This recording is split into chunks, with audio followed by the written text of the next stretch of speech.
sometimes wonder, this is kind of one of those 3 a.m. wake up, maybe you can get back to sleep, maybe you can't. You may wonder where you stand in the great cycle of civilization, in the great cycle of freedom, in the great cycle of empire, perhaps you could say.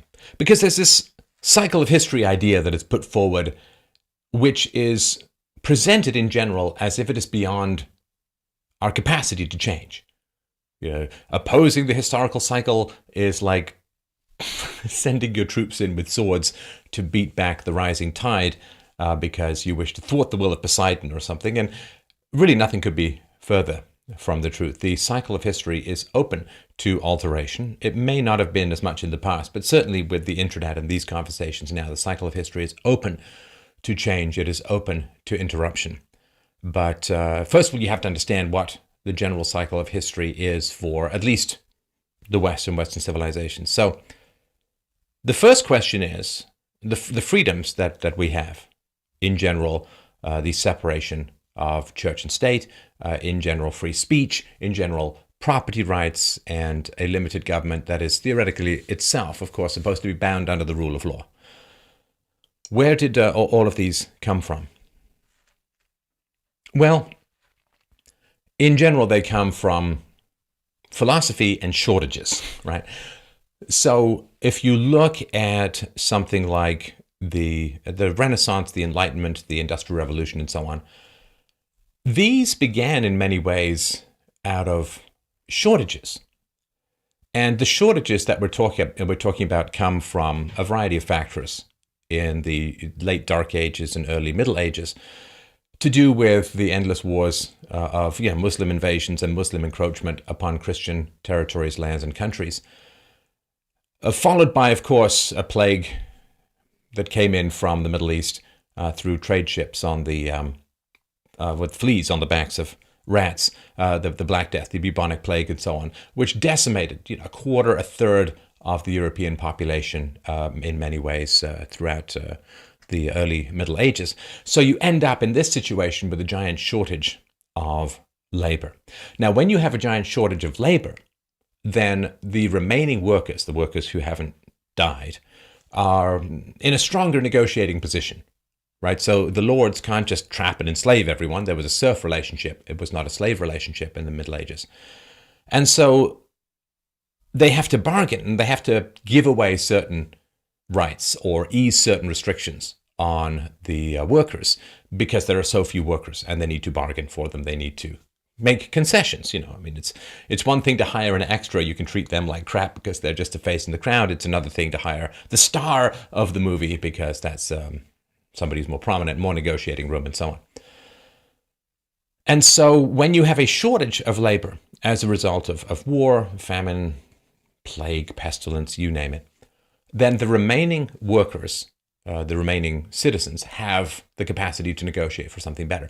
Now, through that process as well, when you have a shortage of labor, you have a great incentive to invest in automation. So one of the things that happened in the sort of 11th, 12th, 13th centuries was great advancements in agricultural technology. I mean, things as simple as having a harness that didn't choke the horse. The more weight was applied, or the more weight that it had to pull, allowed it to turn the earth more significantly. There was massive improvements in winter crops, turnips and so on, and crop rotation was reintroduced, and agricultural productivity went through the roof. This automation was stimulated by the shortage of labor that came about as a result of the Black Death and wars against the Muslims from Christendom and so on. And in accordance with this, you end up with intellectual advancements that go sort of in step with the economic realities of more rights being spread to the poor, to the workers and so on. And this ceding of rights, this ceding or collapsing of restrictions on the mobility and the property rights of the workers, what it does is it creates great efficiencies, right? So when your worker base collapses because of war or pestilence or something, then you end up automating as much as you can or trying to extract the maximum resource usage from each of the workers. which means the automation. You can see this happening when there's an artificial shortage in labor. You see increased automation. So for instance, when you raise the minimum wage to like $15 an hour, you create a shortage of labor because no employer wants to hire a worker whose economic value is less than what he or she is being paid. So if you can only produce $10 worth of economic value to your employer will not hire you at $15 an hour. So when you raise the minimum wage, you create a shortage of workers who can produce that kind of value. And therefore, because of the shortage of workers, you have an increase in automation. When you have unions who create, very high benefits packages and threaten lockouts, and you have governments who work sort of hand in glove with the unions to give the unions the power to shut down entire businesses, right? Like if you're a union, like if you're a bunch of workers in a factory, like you got 100 workers in a factory and you're unsatisfied with your pay, your pensions, your working conditions, your healthcare, whatever, then you can all go and decide to strike. And that's a huge inconvenience to the owner of the factory. And so he's going to negotiate with you to some degree. But if your demands are ridiculous, I want the letter M struck from the English language. If your demands are, $500 an hour kind of thing, then he's going to say, well, sorry, but, I'm going to hire other workers and train other workers. He takes a huge economic hit going through the hiring process and training the workers. And of course, his flow of products to his customers is interrupted. So they're going to find other supply chains. So it's a huge disruption to the business. But he does have the option of bringing in other workers. So it limits the capacity of the union to make outlandish demands. Now, if, on the other hand, the union pairs up with the government and the government says you can't hire strike breakers or it's very hard to hire scabs or strike breakers and so on, then what happens is the power of the union becomes ridiculously high. And it's an unbalanced negotiation. I mean, the union holds all the cards because they can basically shut down the factory indefinitely. So the factory owner has to end up giving whatever concessions the union basically asks for in the short run just to get his supply chain back up and running to satisfy his customers' needs. But then you see what happens is he starts to look at, I guess 3 things. One is just retiring and not bothering with it anymore. And number 2 is to automate as much as humanly possible. And number 3, of course, is to move his factory to cheaper locations, to places with fewer restrictions, Mexico or China, with fewer restrictions on how he can negotiate with his workers and so on.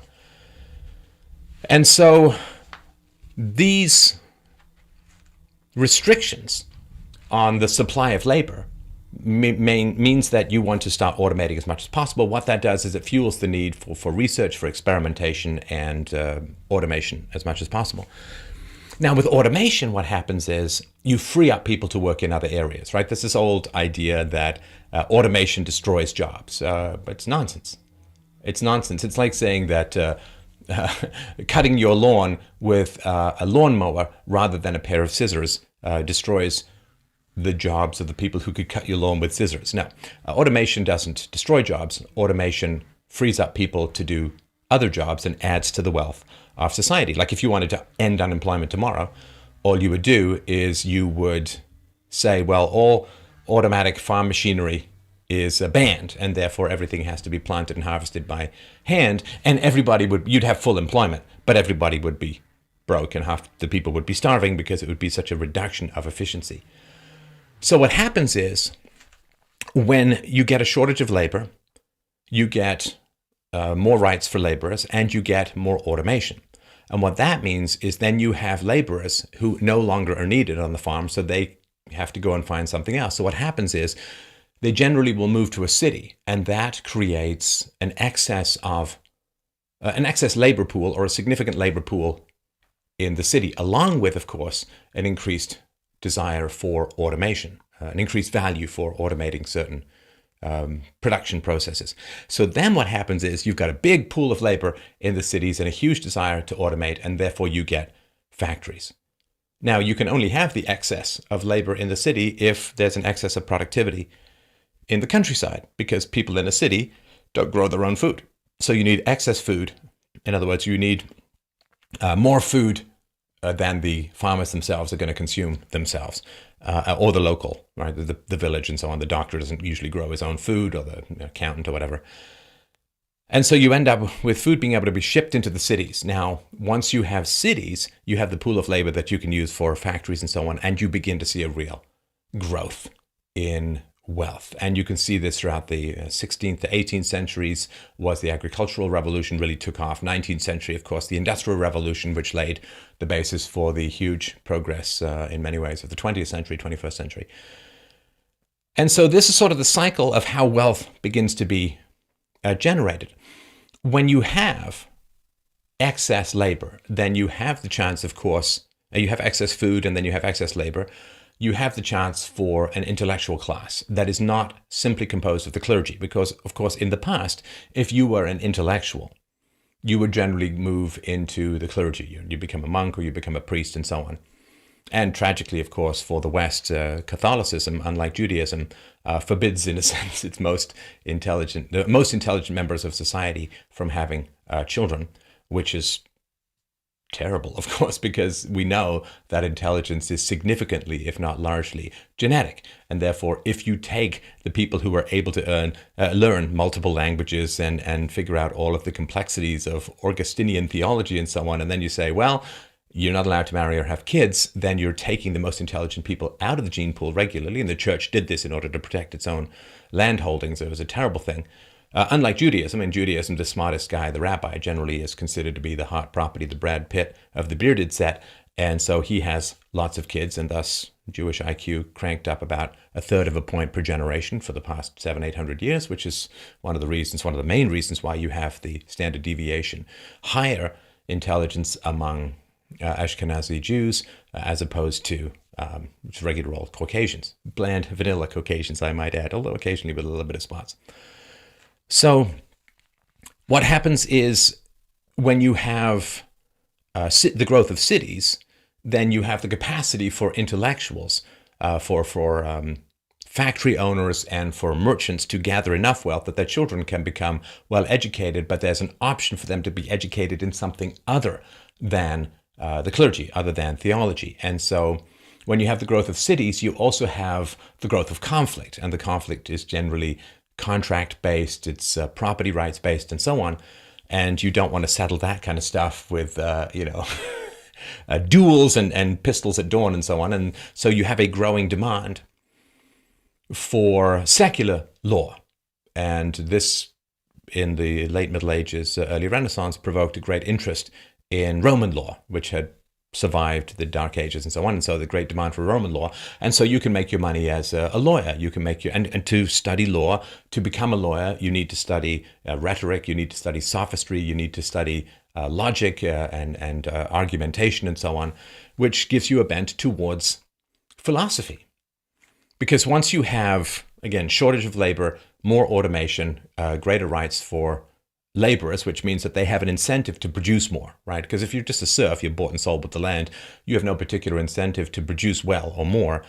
But if you are more of a free agent and you can keep the profits of your own labor in a more free market as opposed to centrally planned or communist style of productivity or production, then what happens is you have an incentive to find efficiencies to produce more because it will make you wealthier. What then happens is when the smartest and most productive agricultural workers get the most money, then they can use that money to buy more land, right? How much can you bid for an acre of land?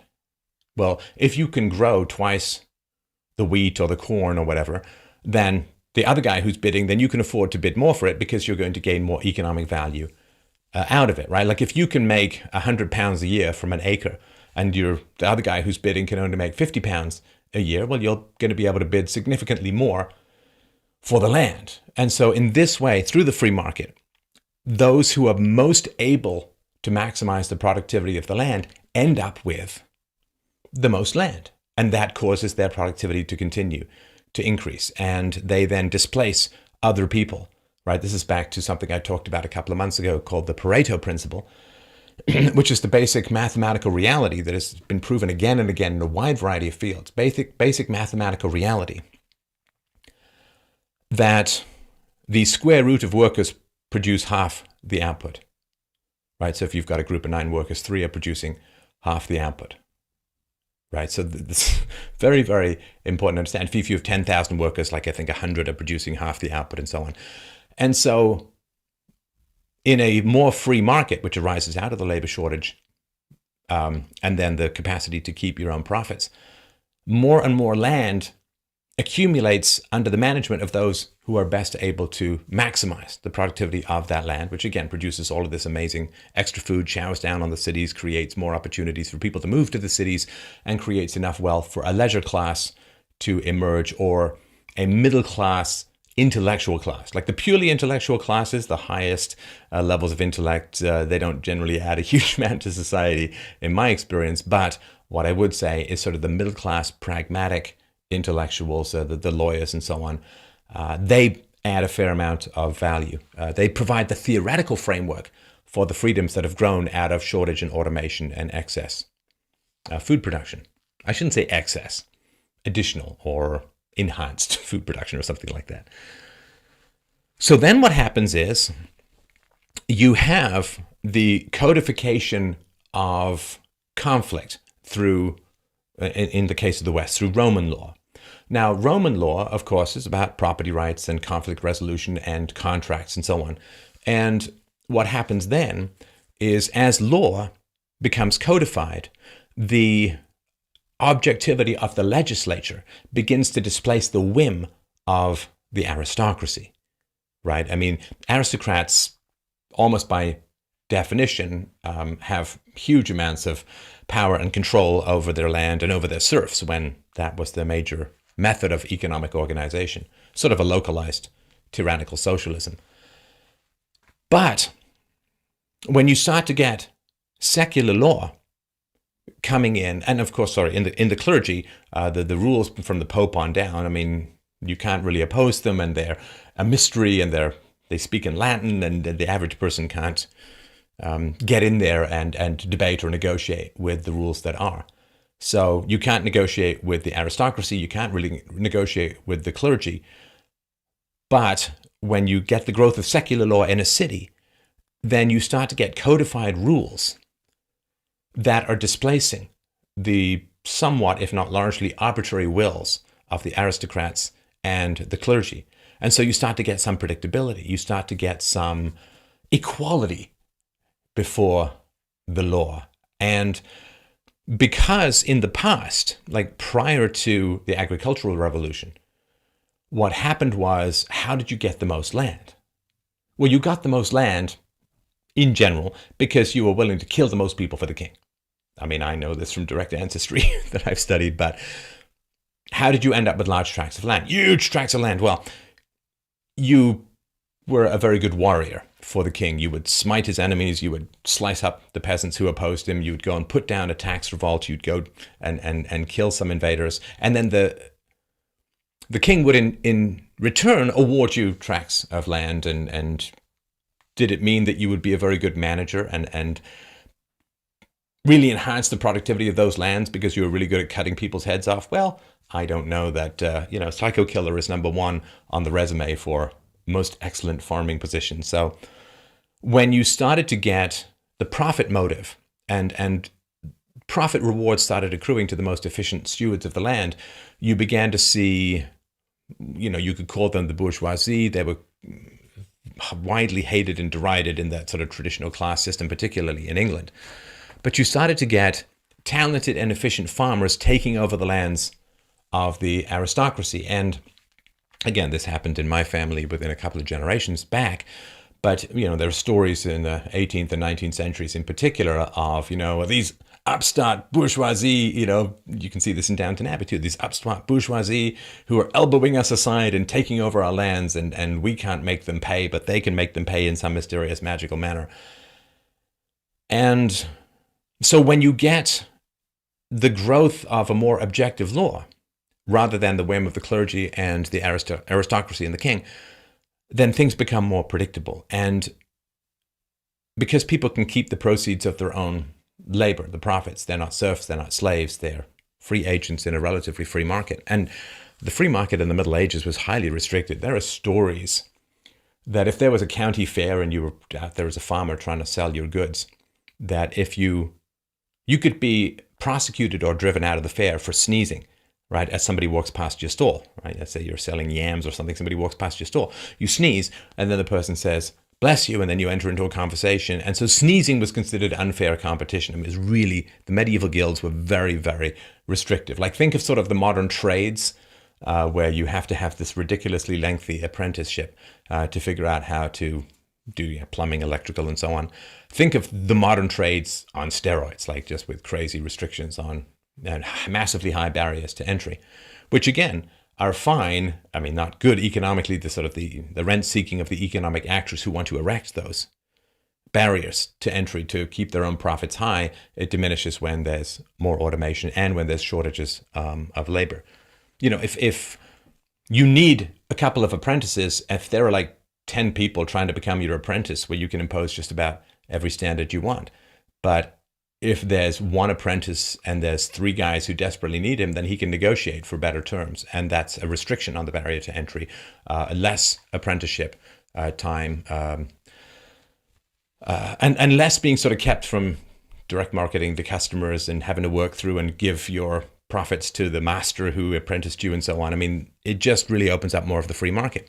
When you get more of the free market and you get the increased and objective and rational regulation of human conflicts through secular law, and you get a training of people who are good at argumentation through the legal system, then you start to get an intellectual movement that wraps around the economic inevitabilities and begin to justify it, begin to provide a moral framework for it. And this is where you see people like Ricardo and Adam Smith and so on developing a rational framework for extending and expanding property rights and the non-initiation of force all the way up to the doorstep of the state and pushing back against the power of the state. And that the reason for that is that the state is in the way of the entrepreneurs in a nascent growing economy, right? So if you want to say, I want to go and open up this trade or that trade, and you run into a whole bunch of guilds, well, the guilds are supported by the power of the state, and the guilds restrict entry and say you need a 14-year apprenticeship and you need to pay this amount of money and half your profits have to go to your master and so on.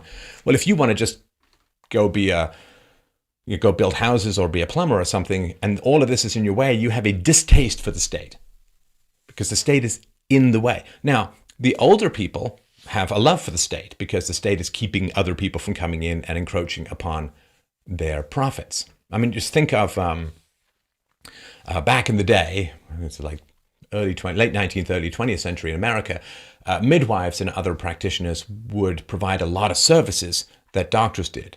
And therefore, doctors couldn't charge as much for the services they provided because other people, without the high cost of the extra training, would come in and undercut them. And so the doctors went to the state and said, you got to restrict other medical practitioners or quasi-medical practitioners from providing these services.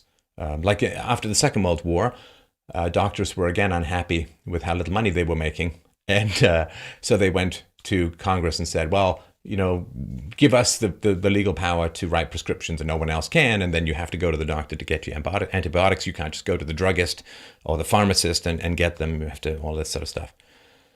And so when you have a new emerging entrepreneurial class, what happens is they look at the state and they say, you're in the way, man. You're like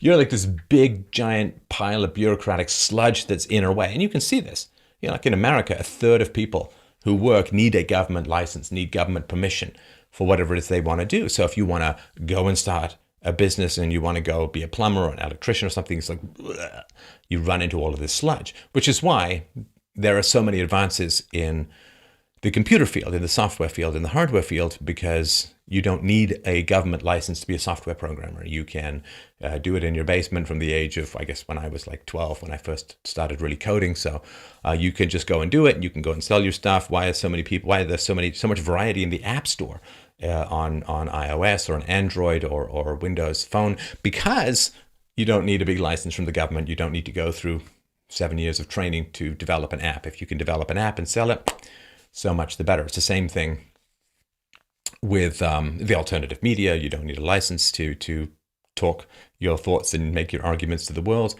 So there's a lot of growth in alternative media and a lot of creativity in alternative media. Same thing with being an artist. You sort of get the idea where there's little to no barriers to entry. Think, do you need a license to write a novel or a book? No, of course not, right? So you see a lot of creativity and a lot of advancements in those particular fields. And movies is a little different, because movies, you've got to go through all the government sludge of having to deal with government protected unions and the government restrictions on what you can say and rating systems and so on. And so movies have become very non-innovative and non-creative because you're just running into this bureaucratic sludge. So when you have a rising, I don't know exactly the right way to put it. It's, you know what it's sort of like? It's sort of like a crusted over volcano. It has been dormant for a long time, and the prior lava sort of cooled and hardened into rock, and you've got this new eruption. It makes it sound more destructive than it is, but you get the idea.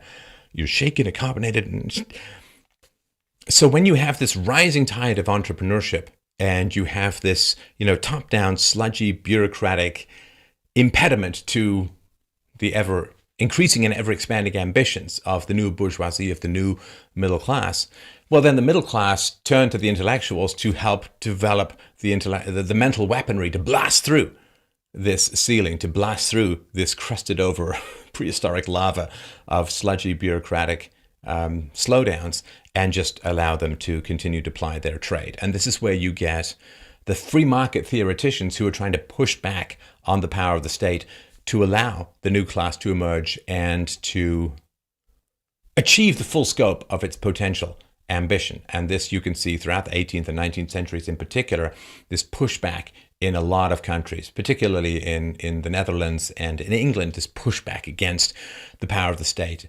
And this argument also that foreign trade should be allowed. I remember I wrote a book called Just Poor about the 18th century, the agricultural revolution. Everyone knows about the industrial revolution. I'm going to write about the agricultural revolution. And I read a book called England's Treasure by Foreign Traffic, making the case for international free trade, a debate which, of course, still goes on today. And people think things are global now. 100 to 150 years ago, there was even more international trade than there is now.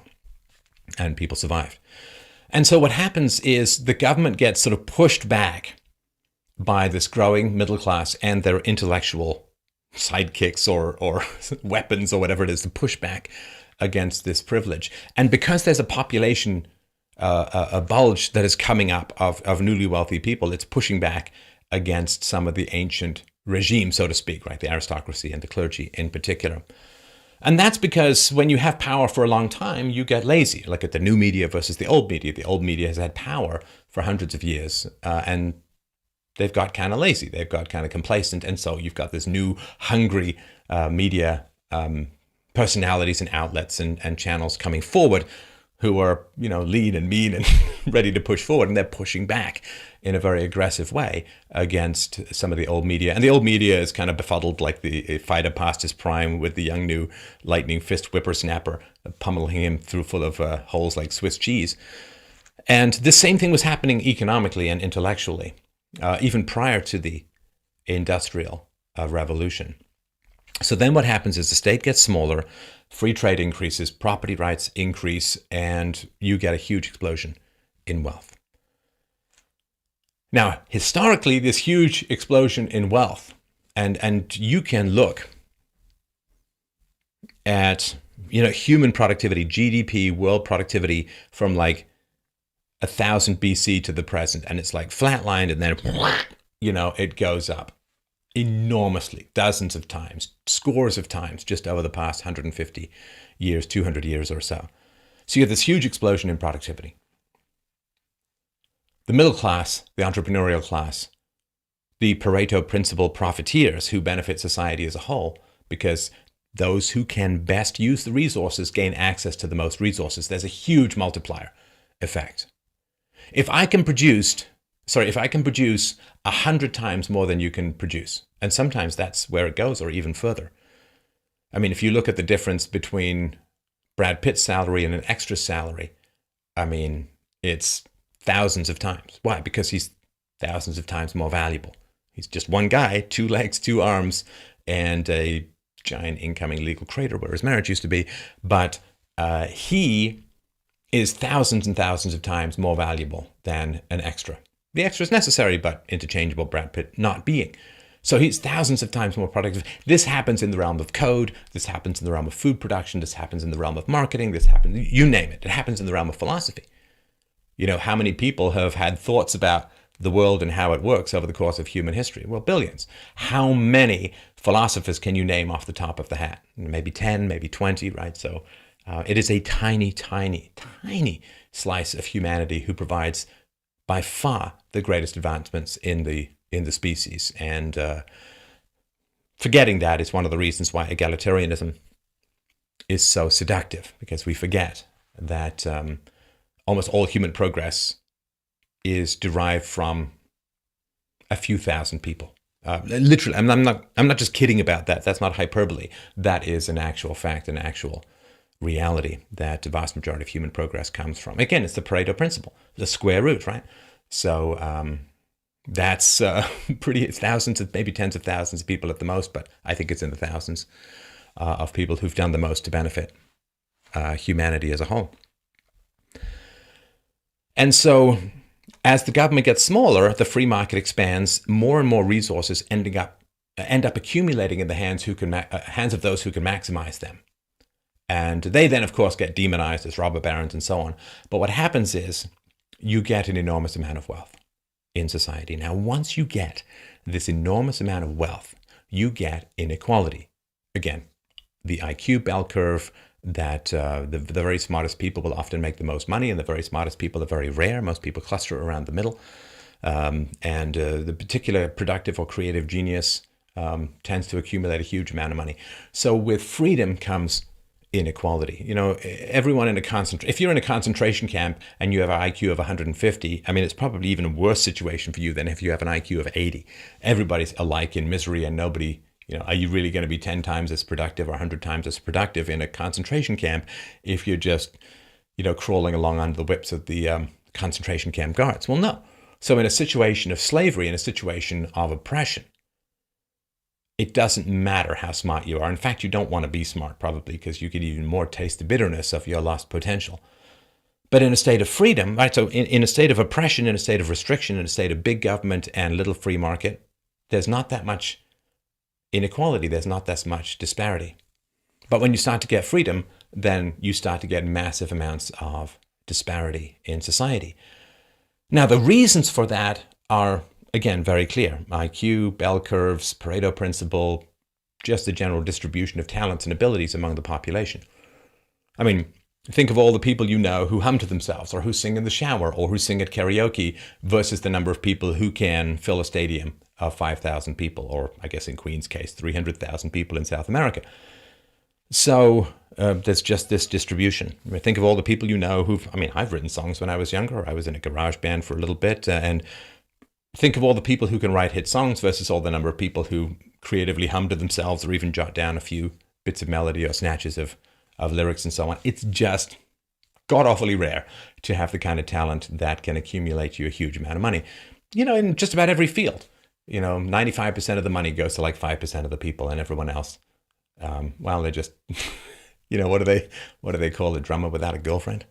Homeless. Well, except for Phil Collins. Yes, I know, we look alike. Anyway, so you start to get this inequality.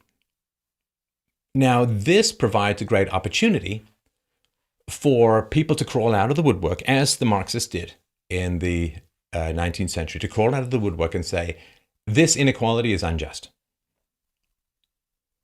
Because when everyone's poor, poverty is not particularly noticeable. You know, if you think of a bunch of people who are tone deaf pretending to sing along with each other, you can't pick out a bad note because they're all bad notes. But if you get a bunch of expert singers and then one person who's tone deaf in there, you can hear when that person chimes in, right? And so you start to see real poverty, and then you can perform this sophist trick. And you've seen this probably I saw this all the time when I was younger. You see some big giant, you know, vertical ice cube tray building in downtown Manhattan or Toronto or wherever. You see this big giant building, and then in front of it is a guy living in a cardboard box. And so you get this giant wealth, you get this giant inequality. Now, the wealth only exists because there is inequality.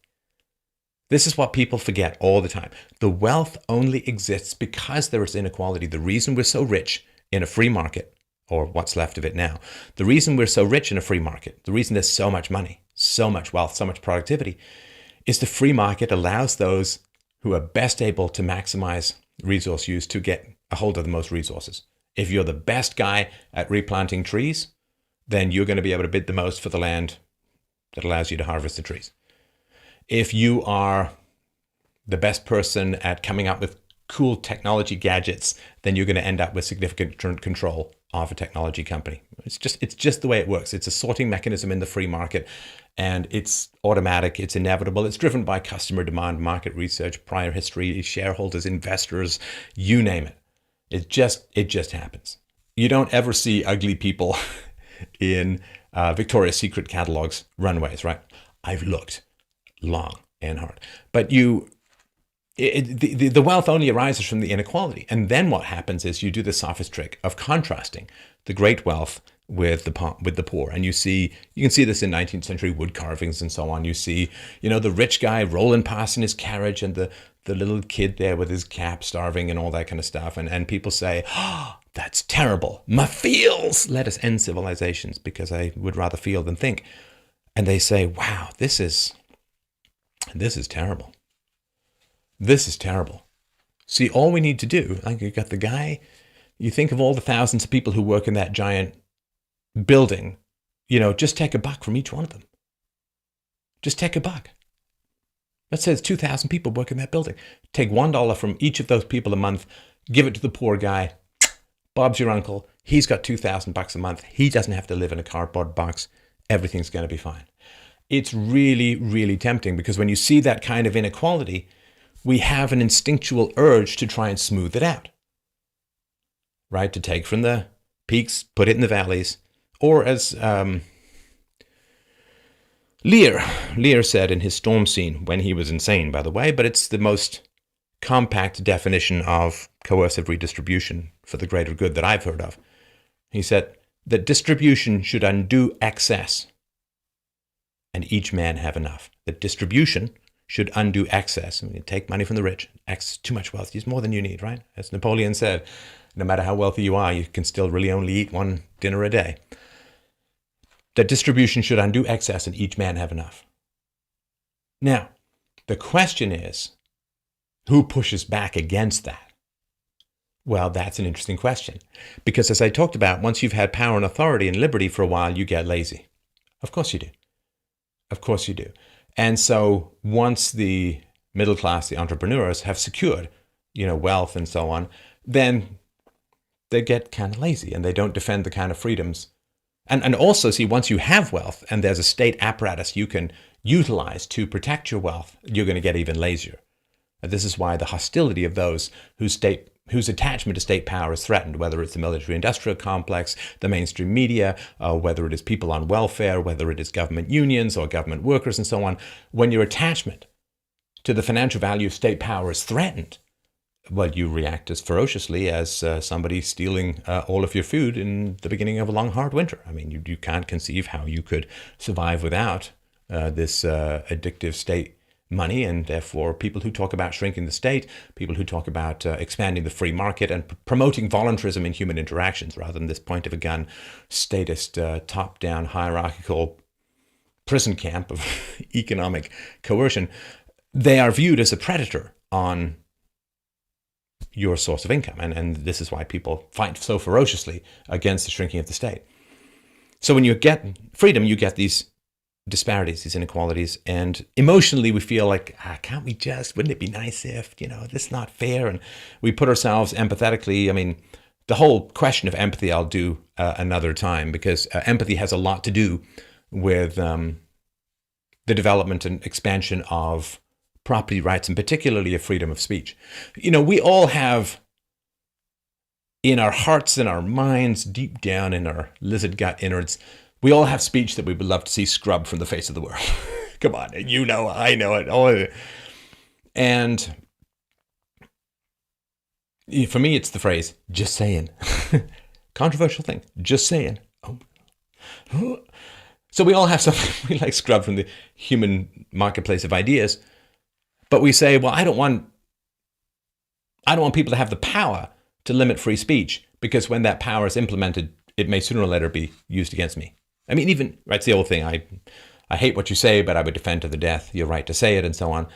Well, we say this not out of some pathological altruism. I guess maybe sometimes that's the case, but we say it because we know that if the government gets the power to legislate speech, that even if we're on the right side of the gun at one point, it's probably likely going to spin. We're going to be the wrong side, or our kids are going to be the wrong side. So let's just not do it. It's empathy for your future self and empathy for those who the gun is pointed at, right? So this same empathy that produces these rights and these freedoms.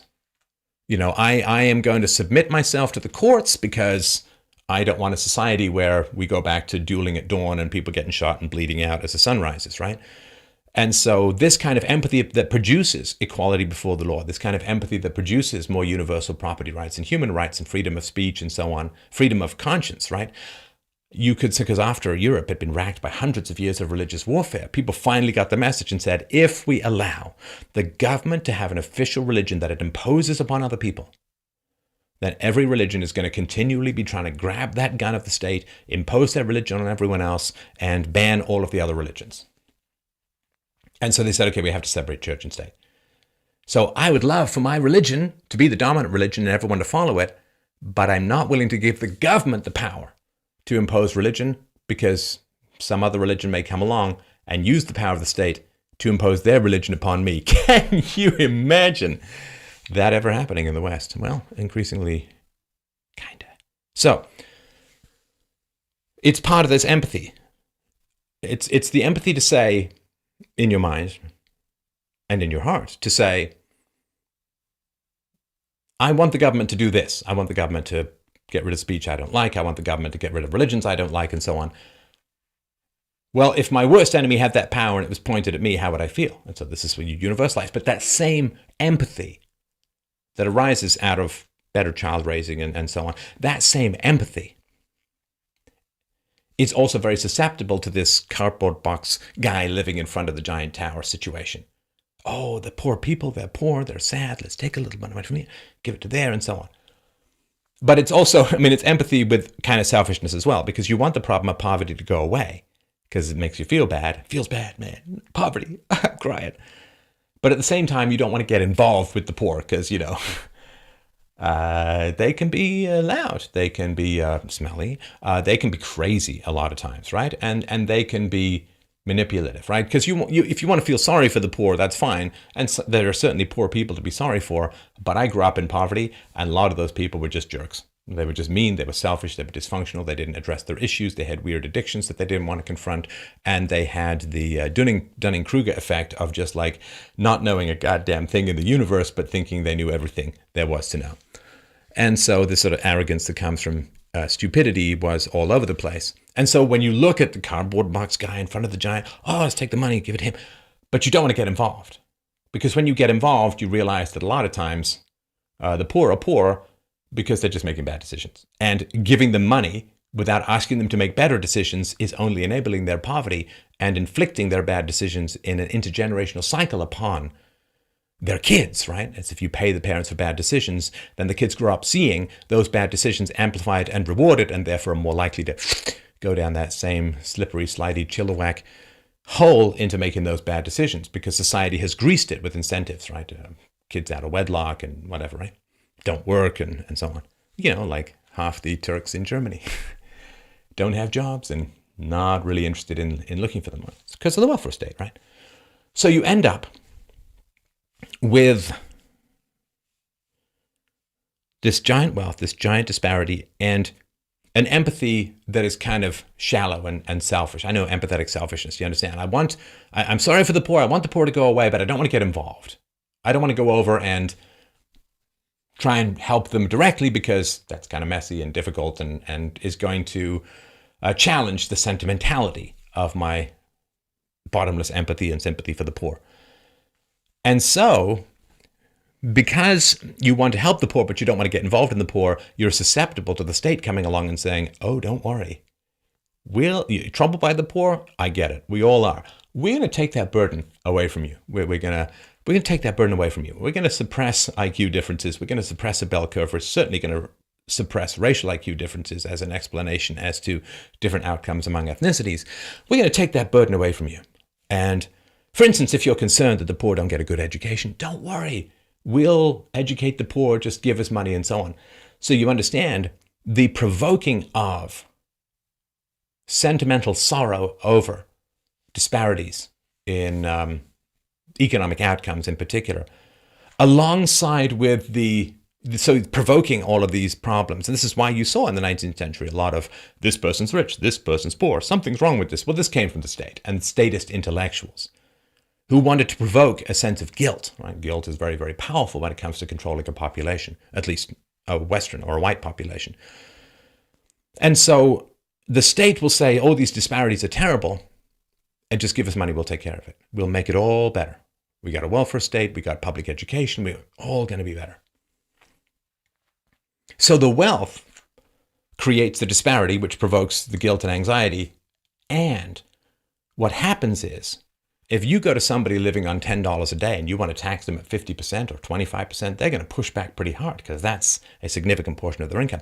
When you get a lot of wealth and you come along and you say, well, I'm going to tax the very richest at 25%. Okay, so, I don't have $1 million. I have $750,000, whatever it is, right? I don't have $100,000. I can still live on $75,000, still richer than the vast majority of the human population and so on. So when you get this excess wealth, inequality, anxiety, we're going to smooth it out. Distribution undoes excess. Each man has enough. That's the paradise we want to live in. And there's less pushback against increased taxation. So the government provokes anxiety about inequality, which they continue to do these days. And they say, if you don't give us money, clearly you hate the poor and you want them to stay poor. I mean, all of this nonsense that goes on. And of course, if you don't give the government money, then you give to charity, and the charities actually get involved with the poor families, and they can differentiate poor by choice versus poor by bad accident. And they will not overfund poor by choice because that's subsidizing bad decisions, but they will ameliorate and fix poor by bad luck, right? Which is also the role of insurance and all that kind of stuff, which is certainly available to even the poor. So what happens then is you begin to get a big shift. Now, the way that you solve poverty is very simple, and we have empirical evidence of that. After the Second World War, the number of poor people in the West were declining 1 percentage point a year. So once you have a system called the free market where resources accumulate in the hands of those best able to multiply them, then that's how you solve poverty. You have a free market, you let resources accumulate to those best able to multiply them, and the resulting wealth lifts all who wish to escape poverty out of poverty. And some people don't.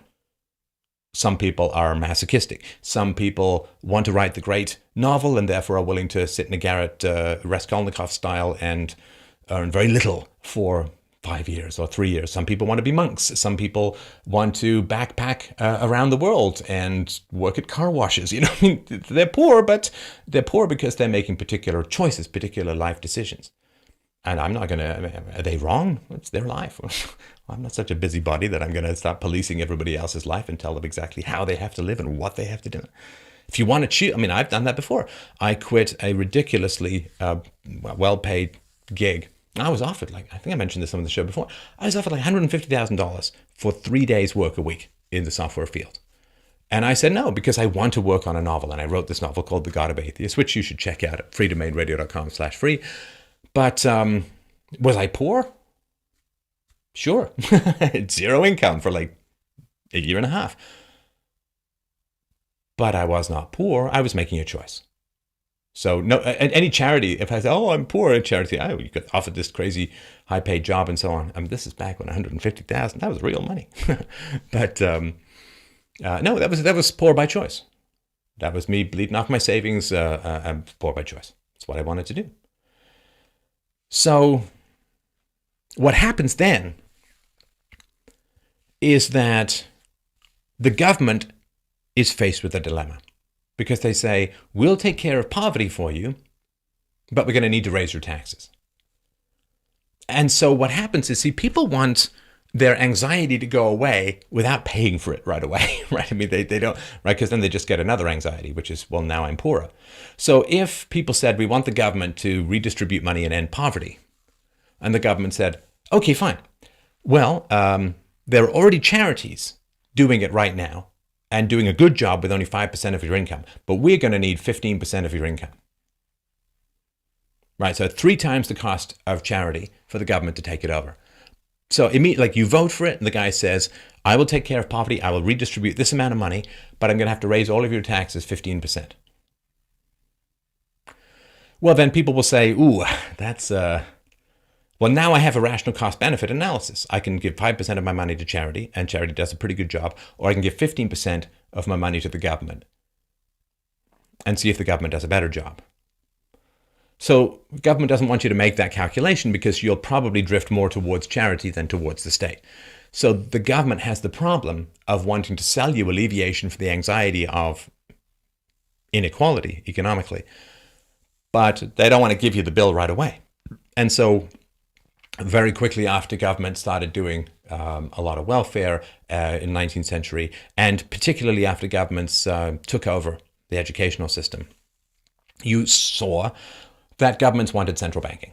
Of course, because central banking and debt, 2 things that go really much hand in hand. Central banking basically is the government's ability to print its own money, to make up as much money as it wants. Now, I know it's a separate corporation and so on, but you can compete with it. So it's a fascist, quasi-governmental agency. So I just call it the government, since the government protects it and uses it and so on. So once the government gets central banking, then it can offer you the great magic vaporware of, we're going to eliminate poverty. We don't even need to raise your taxes. Right? I mean, we saw this 2003. 2001, America went to war in Afghanistan. 2003, they went to war in Iraq. Did anyone's taxes go up? No. They just printed money like crazy, which had a lot to do with provoking the market crash in 2007, 2008 that wiped out 40% of America's wealth. You're going to get taxed one way or another. It can either be upfront and obvious, or it can be hidden and confusing, but you got to pay the god of war one way or the other. So governments then want central banking. Now, when they get central banking, they can start printing money. Now, the wonderful thing about printing money for governments is they get to pay bills. They're the first ones to print it. So when they pay their bills with the money at its old value. But what happens is, as the money spreads throughout the economic system, basically the people who are close to the end of the line of receiving that money, they receive money worth far less than what the government first spent. I mean, it's a fantastic setup for inevitable corruption and the hyper malignant growth of the state. And the people who end up getting the money last generally are the poor. And so this is why you get inflation, particularly among the poor, hits hardest those who are the most on fixed income. So the government promises to get rid of inequality, prints money to do so, which causes inequality to widen, because the rich people who get the money first can spend it at full value. By the time it trickles down to the poor, it's lost 20, 30, 40, 50% of its value or more. As we saw, the Weimar became Zimbabwe style virtually worthless. And so once the government has the power to print money, and the government then has the power associated with that to some degree to go into debt, to sell these bonds, which are basically just deferring tax to the next generation. Well, they can promise you anything. They can print all this money. And then, because you have central banks, you get the First World War and the Second World War and the end of the empire and all of this sort of stuff, right? And so once you get all this central banking, then you have a huge thirst for tax revenue. Because sure, you can print all the money that you want, but people who are buying your bonds, people who are investing in your currency and so on, or they can tell if you are spending way beyond your means, printing money way beyond your means. They were wise to that. I mean, von Mises in the 20s pointed out all of this, as has been pointed out even in the 18th century. Ricardo and so on pointed out the link between inflation of the money supply and rising prices. So then you have this giant thirst for income, for tax revenue, but you can't raise taxes much. I mean, I know that there was big, when taxes were first introduced in America, was it 1917? It was a temporary measure for the war, and it was just a couple of points on the richest people and so on. And then by the 50s, it was very, very high and so on. But it's still not enough. Especially in the 1960s in America, you got the warfare welfare state. You had a horrifying, destructive, and ridiculously expensive war in Vietnam and other places at the same time as you had massive wealth transfers to the poor, and particularly to the blacks. LBJ's reportedly said, we're going to buy the N-words vote for the next 200 years with this program. And so they had to print a lot of money. Now, how do you get additional tax revenue from people? Well, the way that you do it, you see, it's tragic. And this is the foundation of where we are. And I'll make this a two-parter. We're going for a while. I'll make this for a two-parter. So, and I know I'm hop, skipping, and jumping a lot, but I'm trying to follow the themes rather than the sequence. So how do you get money? 1950s, 1960s in particular. You can't raise taxes anymore. Tax rates at the highest, ridiculously high. How do you get more money from the population? Well, what you do is you do two things. Number one is you tell women to get the hell into the workforce. And number two, you try to convince people not to have kids. Now, how do you do that? How do you get women into the workforce and not have kids? I mean, women in the 1950s had it pretty sweet. They had great neighborhoods. They had loving husbands for the most part. You could easily bring up a family of 5 or 6 kids on one person working. I mean, it was a paradise in the middle class in the 1950s, which is why the 1950s are so scorned by the leftists and so on, because it's a paradise that in many ways people would kill to get back to. But you have to get women into the workforce. Now, to get women into the workforce, if you convince them to have fewer children, it's easier to get them into the workforce, number one. And number two, if they have fewer children, then as a government, you have to provide fewer services to those children. You don't have to have as big a set of schools. You don't have to have as much in terms of paying for the healthcare of the kids, which the government did to some degree even back then. And kids are very expensive for society. It takes a long time for them to become productive taxpayers to pay off the amount that society has to invest in their kids. Also, of course, I'll do that another time. So when you want to get women into the workforce, what do? Well, you provoke anxiety in their marriage, and you say that they're oppressed, and you say that being a housewife is beneath them, and merely being a mother is not exploring their full potential, and so on. And then, of course, you have to ruthlessly suppress the fact that there are biological differences between the genders, particularly in terms of IQ. Men in general sort of 4 points higher on average, and at the higher levels of IQ, at the very top levels of IQ, I mean, there are like no women. It's just the way things are. But you have to say that the disparities between male and female income is the result of oppression and sexism and patriarchy and so on. Because what happens is people do this calculation, right? They say, okay, well, I'm being told, because, the feminism was funded originally to some degree by the CIA, and it was as a psyop, and it was designed to get women into the workforce and to raise taxes, right? I mean, if women are in the workforce, then they're paying taxes rather than being paid for by their husbands. And of course, it doesn't do much good. Massive numbers of people pouring into the workforce just drives down wages. It doesn't really do that much good. Well, we can see this with immigration, destroying opportunities, particularly for poor youth, blacks and Hispanics in particular. Mass immigration just driving down the wages. This is uncontrovertible for anybody with half a brain, and certainly most economists understand and accept this. And so people do this calculation, right? They say, well, the woman sits down with her husband and says, honey, I'm being told that I should go to work and you're oppressing me and I need to be independent, and all this, programming that a lot of people pretty susceptible to. And so you do a calculation, right? And so women are pouring into the workforce who aren't doing this calculation, and they're driving down wages. So you say, okay, well, I got 2 kids. So if I go into the workforce, I have to find someone to take care of those 2 kids. Wages are going down, and it's really, and you run the numbers, and it doesn't really work out, right? It doesn't really work out. And so it's not economically very valuable and emotionally very destructive, right? Babies in daycare for more than 20 hours a week suffer exactly the same symptoms as maternal abandonment. Babies who are completely abandoned by their moms. Yes, I've said it before. I will say it again. It bears and needs repeating. So you do this calculation. You say, okay, well, the cost of childcare and commuting and extra clothes and lunches out and the additional education I'll need to compete in the workforce to get any kind of decent job completely cancels out the money I'm getting back, particularly after taxes, from my job, right? So basically, I'm going to go to work, get up early, commute, do my makeup, I'm going to get up and go to work. I'm going to take all my profits. I'm going to hand them over to childcare providers.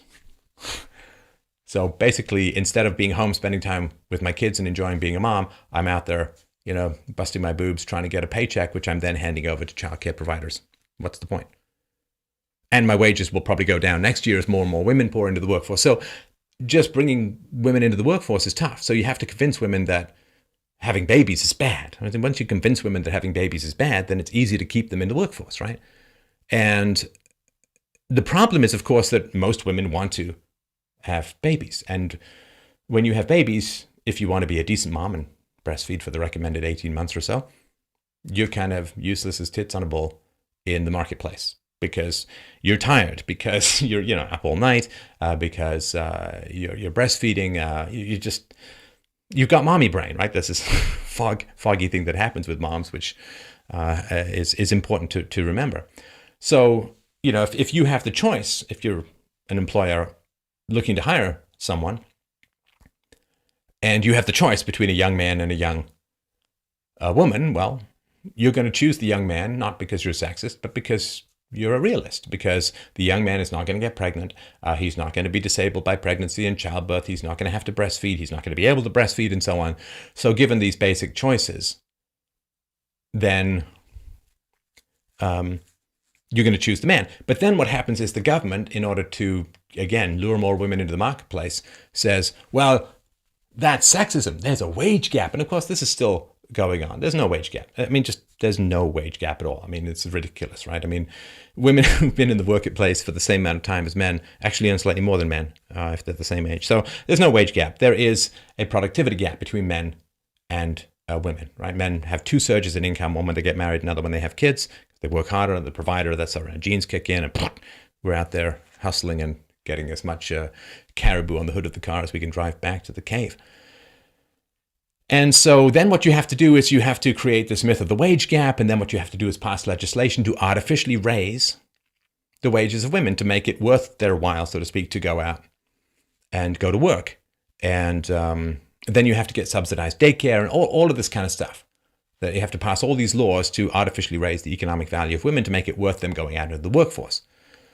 So they have fewer kids, which again lowers your costs as a government, and they pay taxes, whereas formerly they weren't. Plus, they have to put their kids in daycare or some other place, which gives you a whole other bunch of unionized people to vote for you and a big power block of people who want women to go to work and so on, right? So the media facilitates you in all of this, and the academics facilitate you in all of this. And so what happens, of course, is that the social costs in terms of increased alienation, criminality, promiscuity, drug abuse, smoking, and so on that occurs from children as the resulting divorce, right? In order to have women go into the workforce, you have to destabilize marriage, because a woman who's in a stable marriage with a good provider is going to be like, work, are you kidding me? I got it made here. This is the best life I could possibly have.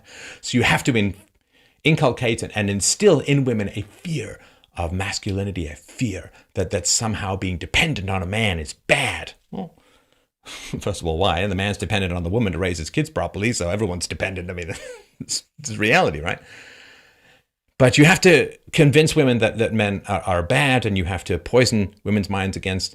So being dependent on a man is bad, and that means you got to go out and get educated and keep your work credentials up and go back to work and so on. And this, of course, is going to create stress and destabilization in marriages, both practically and emotionally. Two people working is a stressful marriage, just the way it is. And in order to drive women into the workforce, you have to poison their view of men and say that men are male chauvinist pigs and patriarchs and oppressors and so on. And this is inevitable and tragic. And of course, the woman who's competing with the male executive who has a wife at home organizing his life, she can't really compete with him very well. If you've ever been in a blissful existence with a woman who can organize your life, man alive, can you be productive? People say, how are you so productive, Steph? It's like, because I married well. And this poisoning of gender relations is very, very essential and very important. And then you have to massively grow the government to hire women who are economically somewhat less productive because of being moms and so on.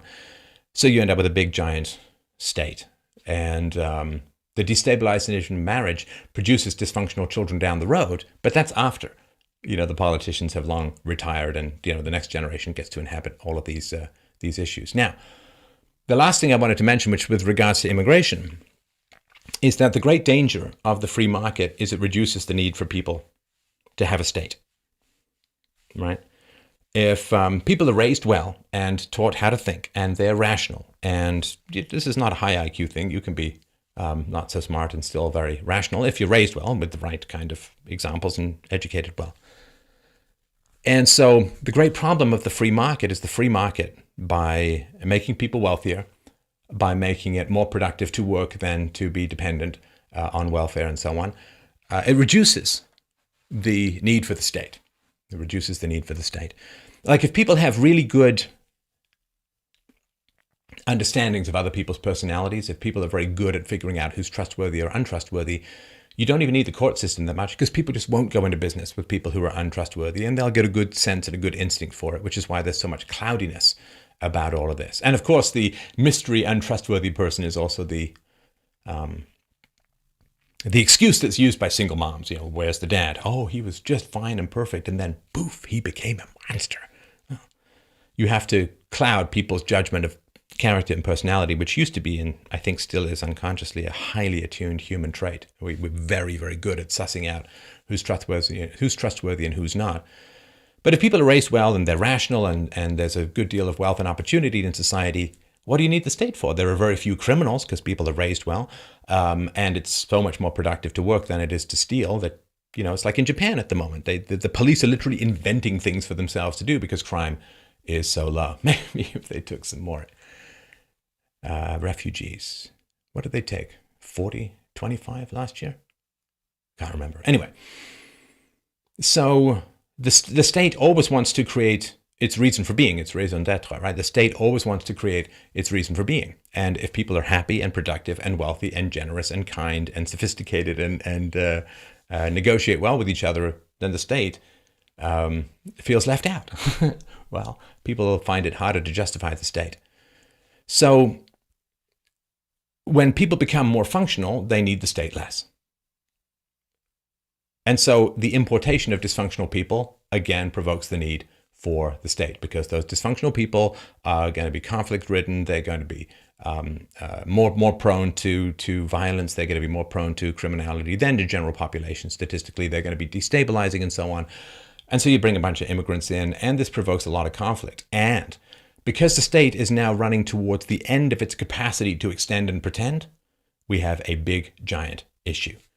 And I'm going to, let me stop here. It's been a long chat, and I really appreciate your time in this. Please let me know, whether these ambles through the back alleys of human history and causality are important.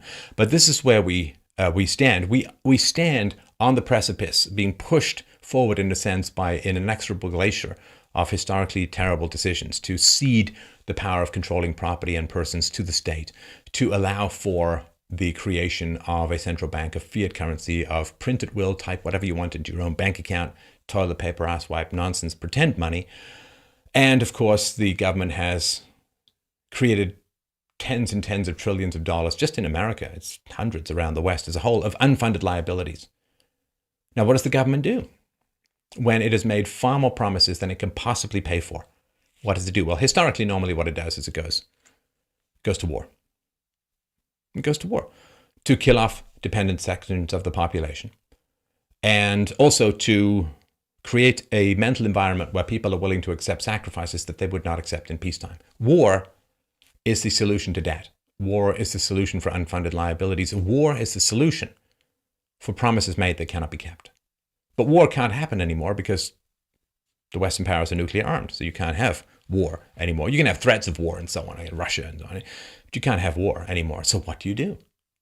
What do you do when you cannot pay your bills and you cannot go to war? Well, I think we see this all around us at the moment. And if you want me to go more into that, I'm happy to. Just let me know what you think in the comments below. And please, please, please, don't forget.